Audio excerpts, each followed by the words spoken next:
There was a time when consistency felt like a test, a measure of discipline, a proof of character, a quiet verdict on who you were becoming. If you stayed consistent, you were doing well. If you didn't, something felt wrong with you. And yet, the more you tried to force it, the heavier it became. Until one day, without effort, consistency stopped needing to be enforced. Stay with me until the very end, because what you'll understand then is why consistency was never meant to be pushed. It was meant to emerge. For most people, consistency is not a habit. It's a judgment, a silent one. You don't just do something consistently, you evaluate yourself through it. Did I show up today? Did I miss a day? Did I break the streak? And every answer carries weight. Consistency became a proxy for worth, not because anyone explicitly said so, but because inconsistency was subtly framed as failure, lazy, unreliable, undisciplined. So the nervous system learned something early. If I don't maintain effort, I am unsafe. And from that belief, consistency turned into pressure. Most people don't realize they are not forcing behavior. They are forcing identity. They are trying to be someone through repetition, someone dependable, someone improving, someone who doesn't fall behind. And because identity is at stake, the body tightens, the mind watches. Every missed day becomes emotional, not because the task mattered, but because the story attached to it did. What if the reason consistency feels hard is not because you lack discipline, but because you're asking behavior to prove who you are? Think about how consistency is usually taught. Set a goal. Create a routine. Stick to it no matter what. There is value in structure. But there is danger in rigidity. Because rigidity ignores state. It assumes the same output should happen regardless of inner alignment. And when state is ignored, the body resists. Not consciously, somatically. You procrastinate, you forget, you avoid. Not because you don't care, but because something in you refuses to move against itself. This is often labeled as self-sabotage. But it's not sabotage, it's misalignment. Neville Goddard never spoke of consistency as effort. He spoke of naturalness. Because what is natural does not require policing. You don't need reminders to breathe. You don't need discipline to swallow. These actions are consistent because they are aligned with life. When consistency is forced, it means the behavior is not yet integrated, and forcing integration never works. This is why so many people cycle on, off, inspired, exhausted. They mistake intensity for alignment. They push hard, then collapse. They restart, then resent the routine. And each cycle quietly reinforces the belief, I can't stay consistent. But that belief is false. The truth is subtler. You can't stay consistent with something that contradicts your state. There was a man, let's call him Marcus. Marcus had tried everything: morning routines, workout streaks, meditation challenges. He would last weeks, sometimes months. Then something would break. Not dramatically, quietly. He'd miss a day, then another. And the guilt would be heavier than the habit ever was, until one day something shifted. He stopped asking himself, how do I stay consistent? And started asking, what feels natural now? And consistency returned, not as discipline, as rhythm. Pause here for a moment. If you've ever blamed yourself for not being consistent, leave a simple declaration in the comments. I don't force it anymore. There is a quiet moment when consistency stops being a goal and becomes a side effect. It doesn't announce itself. It doesn't feel triumphant.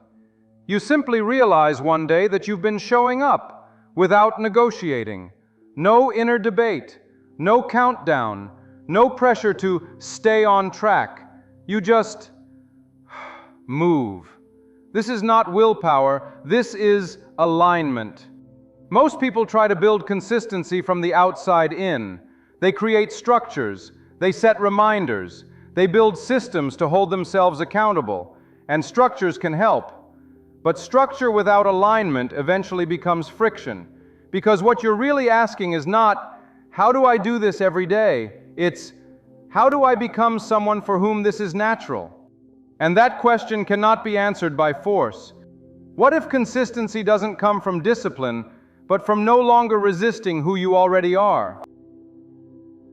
When identity integrates, behavior follows effortlessly.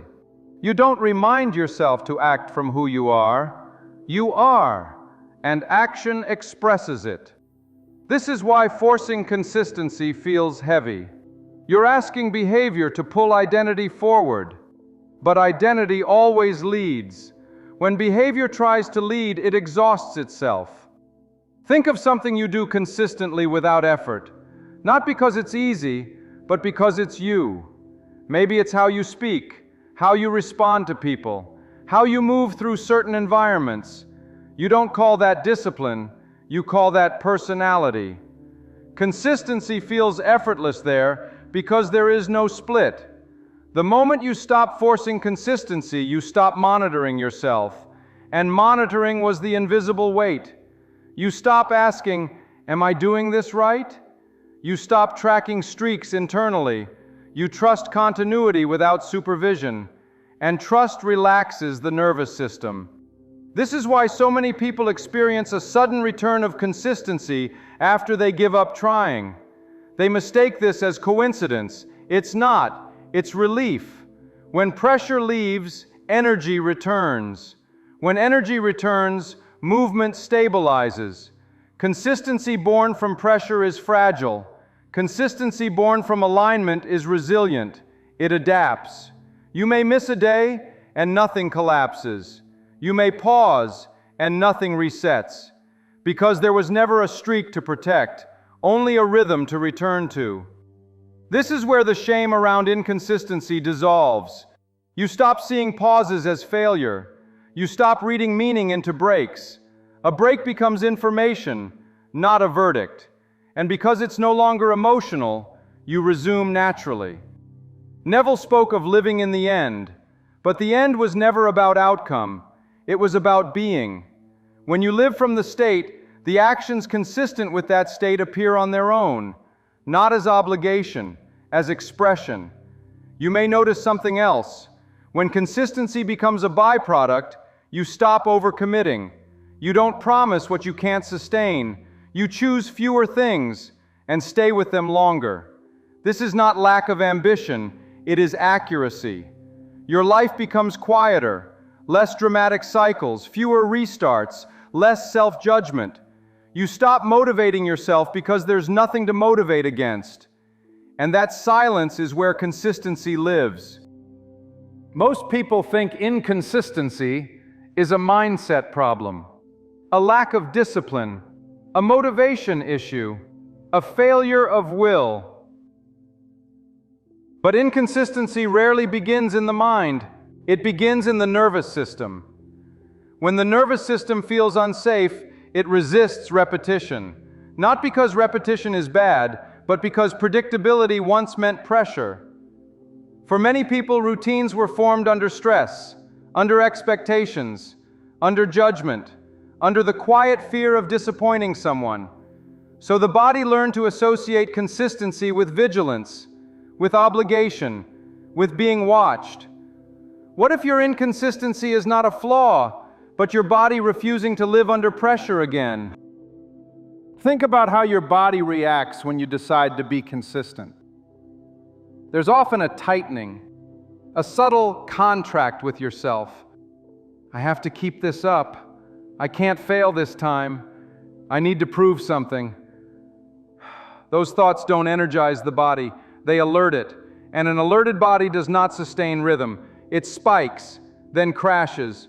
This is why people feel a burst of motivation followed by sudden resistance. The resistance is not laziness, it's protection. The nervous system senses pressure and pulls back. Consistency built on pressure requires constant override. You have to push past resistance every time, and anything that requires constant override will eventually be abandoned. Not because you're weak, but because your system is wise. It knows it cannot live in permanent override. When identity integrates, the nervous system recalibrates. Repetition no longer feels like demand, it feels like familiarity. The body begins to trust the pattern, and trust is what allows rhythm. This is why safe environments produce more consistency than strict ones. People show up more reliably where they are not judged for pauses, where mistakes don't threaten belonging, where effort isn't equated with worth. Safety stabilizes behavior. You may notice this in your own life. You are consistent with people who don't pressure you.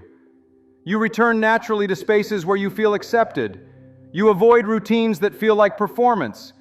This is not coincidence, it's nervous system logic. When the nervous system feels safe, it stops oscillating. It no longer needs to escape through avoidance or overcompensate through over-effort. It finds a middle pace. That pace is where consistency lives. This is why forcing consistency often backfires. It recreates the very pressure your system is trying to avoid, and the more you insist, the more the body resists. Not consciously, somatically. Healing inconsistency, then, is not about pushing through resistance. It's about removing the threat. When you stop tying consistency to identity, the body relaxes. When you stop measuring worth through repetition, the nervous system settles. And settled systems repeat naturally. You don't need to convince your body to show up. You need to stop threatening it when it pauses. This is where compassion becomes functional, not sentimental. You stop shaming yourself for inconsistency. You stop dramatizing breaks. You treat pauses as part of rhythm, and because of that, they shorten. Not because you force them, but because they no longer need to protect you. Neville spoke of states as living realities, and safety as a state. When safety is assumed, the body aligns. Behavior follows. Consistency becomes inevitable. Not impressive, inevitable. Rigid discipline is built on fear. Fear of falling behind. Fear of losing control. Fear of what might happen if you stop. It looks structured on the outside, but internally it is tense. Rhythm is different. Rhythm does not demand obedience, it invites participation. And the body understands rhythm instinctively. What if the reason discipline never lasted is because your body was asking for rhythm instead? Think about anything in nature that lasts: seasons, breath, heartbeat. None of them are rigid. They expand, they contract, they adapt. And because they adapt, they endure. Rigid discipline tries to flatten life into repetition. Same time, same intensity, same output. But life does not move in straight lines, so the body rebels. Not because it resists order, but because it resists unnatural order. Rhythm allows for variation without collapse. Some days carry more energy, some days require softness. Rhythm doesn't label either as failure, it integrates both. This is why rhythm sustains consistency without effort. You don't abandon the path because the path moves with you. When identity integrates, you stop demanding sameness from yourself. You allow continuity instead. Continuity does not panic when a day looks different. It trusts return, and trust is what keeps you coming back. You may notice something important here. When rigidity dissolves, you actually do things more often, not because you force frequency, but because nothing inside you is pushing back. The inner argument is gone, and without inner resistance, repetition feels light. This is where discipline transforms. It stops being a rule. It becomes a relationship with your energy, with your body, with your attention. You listen, you respond, and because you respond accurately, the system stays regulated.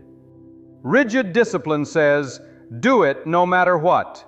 Rhythm says, stay connected. Connection is what allows longevity. This is why integrated people rarely talk about discipline, not because they lack it, but because it no longer feels like discipline. It feels like life expressing itself. They don't count days, they inhabit seasons. You may notice fewer dramatic starts, fewer declarations, less pressure to lock in. Because locking in was always a sign that something was being overridden. Now, nothing needs to be overridden. Consistency becomes quiet, almost invisible, and that invisibility is its strength. Here is the truth that changes everything. Consistency was never the goal.